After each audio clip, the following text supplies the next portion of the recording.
ನಗರವೂ ಸೇರಿದಂತೆ ಜಿಲ್ಲೆಯಾದ್ಯಂತ ಮಂಗಳವಾರ ತುಂತುರು ಮಳೆ ಸುರಿದಿದ್ದರಿಂದ ವಾತಾವರಣ ತಂಪೆರೆಯಿತು. ಕಳೆದೊಂದು ವಾರದಿಂದ ಬಿಸಿಲಿನ ಬೇಗೆಯಿಂದ ಬೆಂದಿದ್ದ ಜನರಿಗೆ ಮಂಗಳವಾರ ತುಂತುರು ಮಳೆ ಮುದ ನೀಡಿತು. ಸಂಜೆ ಏಕಾಏಕಿ ಸುರಿದ ವರುಣನ ನರ್ತನದಿಂದ ಶಾಲಾ ಕಾಲೇಜಿಗೆ ಹೋಗುತ್ತಿದ್ದ ವಿದ್ಯಾರ್ಥಿಗಳು, ವಿವಿಧ ಕೆಲಸಗಳಿಗೆ ತೆರಳುತ್ತಿದ್ದ ಕಾರ್ಮಿಕರು ಮತ್ತು ನೌಕರರು ಮನೆಗೆ ಪರದಾಡಿದ್ರು.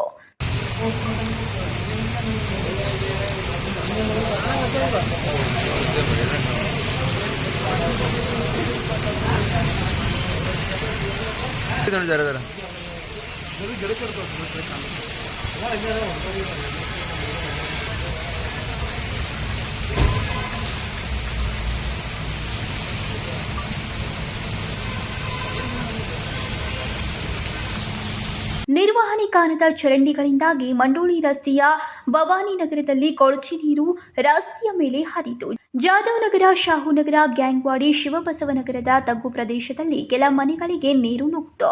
ಮಾರುಕಟ್ಟೆ ಪ್ರದೇಶದಲ್ಲೂ ವ್ಯಾಪಾರ ವಹಿವಾಟಿಗೆ ತೊಡಕಾಯಿತು.